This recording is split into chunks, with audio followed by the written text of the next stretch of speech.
Vamos a cambiar de tema. Ya estuvimos analizando lo que está pasando en Brasil, novedades permanentemente después de la primera vuelta de las elecciones, negociaciones ahora para conseguir votos por parte de los dos candidatos que van a pelear, tratar de ser el presidente de Brasil. Se está reconfigurando el mapa de alianzas en Brasil con algunas sorpresas, pero para tener una nueva óptica sobre esto y desde nuestro país recibimos con mucho gusto a Alfonso Lessa. ¿Cómo estás? Muy bien, muchas gracias. Sí, lo que ustedes decían, esa búsqueda de alianzas es clave en el Brasil, históricamente, porque el sistema de partidos en Brasil es un sistema bastante débil, salvo 2 o 3 partidos, cambian permanentemente, y ha sido tradición. La apertura prácticamente un periodo de pases después de cada elección, en el cual tiene que ver el peso de cada candidato y busca apoyos entre los electos diputados, senadores, etcétera. Pero vamos a una mirada un poquito de lo que pasó y cómo puede eventualmente afectar esto a Uruguay. Las certezas en política no existen por completo, ¿no? Los vaticinios absolutos son muy riesgosos, pero realmente parece casi imposible, por lo menos me parece a mí, que Lula no sea presidente. Es decir, todo indica de que va a ser el próximo presidente, está a menos de 2 puntos del 50%, Bolsonaro está algunos puntos atrás. Descontar esos puntos para Bolsonaro es una tarea titánica. Ahora, no hay imposibles, ¿no? Porque las encuestas también mostraban una diferencia muy grande. Claro, las encuestas se equivocaron con Bolsonaro, pero le acertaron con Lula. Sí. Entonces, ahí claro, donde... las encuestas quedaron nuevamente en medio de la crítica, ¿no? Otra vez, como tú decís, acertaron bastante, estuvieron bastante cerca en el caso de Lula, pero erraron bastante o mucho lejísimo en el caso de Bolsonaro. Sí, entonces, sí, en el conjunto de la predicción, digamos, erraron. Otra vez, ¿qué es lo que pasó sobre esto? Podemos hacer un paréntesis. ¿Qué es lo que pasó? Yo creo que hubo un porcentaje importante de un voto vergonzante, es decir, de gente que prefería no decir lo que iba a votar, que prefería no admitir que iba a votar a Bolsonaro, entre otras cosas por todas las polémicas que han encendido desde todas las perspectivas que se quiera. Pero de un modo u otro parece un hecho que Lula va a ser el presidente, del mismo modo que también eso ya es un hecho, ¿no parece? La mayoría del Parlamento está controlado por Bolsonaro y sus aliados, y Bolsonaro y sus aliados también tienen una fuerza muy grande a nivel de gobernadores estaduales. Así que de ganar Lula, el gobierno podría ser bastante trancado, digamos. Va a ser muy trancado. Creo que se está dando el más complejo de los escenarios que podía esperarse, el más difícil de todos. Es decir, ¿qué quiere decir esto para Brasil, no? Y bueno, quiere decir en primer lugar que queda eso, ¿no? Un escenario extraordinariamente complejo en la que se compromete, yo diría, desde ya la eventual eficiencia de un gobierno de Lula. Porque Lula, se sabe, existe en el Brasil una polarización muy grande y uno no percibe en el ánimo de Bolsonaro colaborar con Lula, facilitarle las cosas. Por tanto, para Lula va a ser extraordinariamente difícil aprobar cambios realmente importantes que necesiten del voto parlamentario.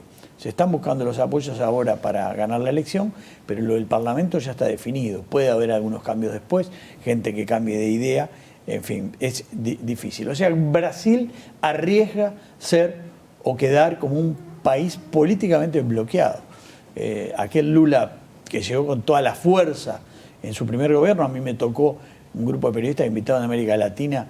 Yo fui por Uruguay en los días que asumió Lula, hablando con la gente del gobierno, de todos los ministros, etcétera.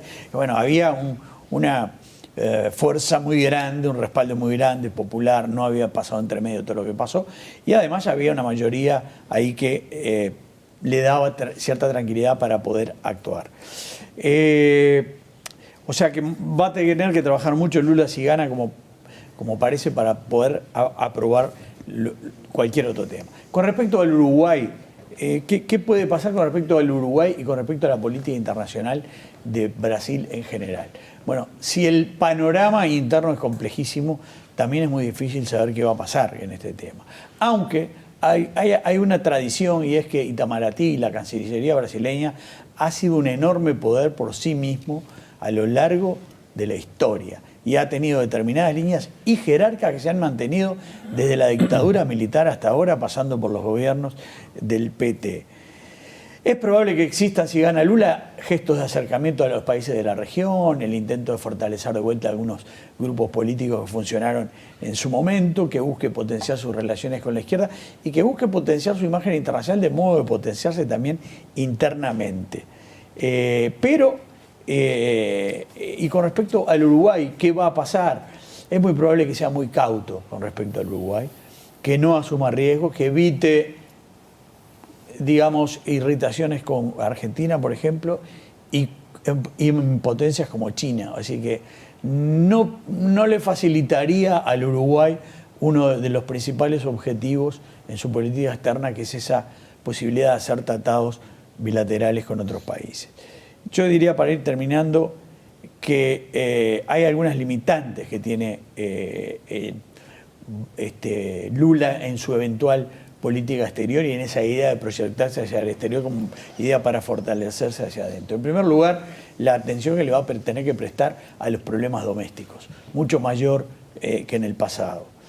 En segundo lugar, la propia polarización de la que hablábamos con Bolsonaro. Si gana Lula, Bolsonaro probablemente tampoco se le haga fácil en ese sentido. Y otro cambio también respecto a lo que encontraba Lula en su primer gobierno, y es que son las enormes dificultades de los países de la región, sobre todo de Argentina, en distintos ámbitos. Es decir, que Lula tiene que acotada la posibilidad de actuación en el exterior, por lo menos en relación a lo que fue su primer periodo. Y en relación al Uruguay, recordar un hecho. Ya el gobierno de Brasil, en épocas del PT, cuando Uruguay estuvo enfrentado a Argentina en el tema de los puentes cortados, Brasil miró para otro lado.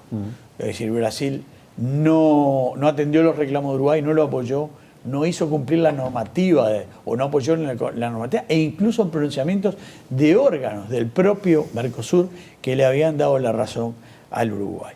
Esto es un poco lo que se puede leer, y quedan sí algunas preguntas planteadas, que es ¿qué ha pasado en el Brasil que un hombre, o qué pasa con un hombre como Bolsonaro, con todos los cuestionamientos de cosas que ha hecho, tiene tanto apoyo?